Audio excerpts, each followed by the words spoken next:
பூத்திருக்கும் கனி கூட்டம் அதிசயம், வண்ணத்து பூச்சி உடம்பில் ஓவியங்கள் அதிசயம், துளை செல்லும் காற்று மெல்லிசையாதல் அதிசயம்,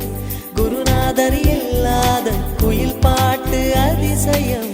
அதிசயமே அசந்து போகும் நீ எந்த அதிசயம், கல் தோன்றி மண் தோன்றி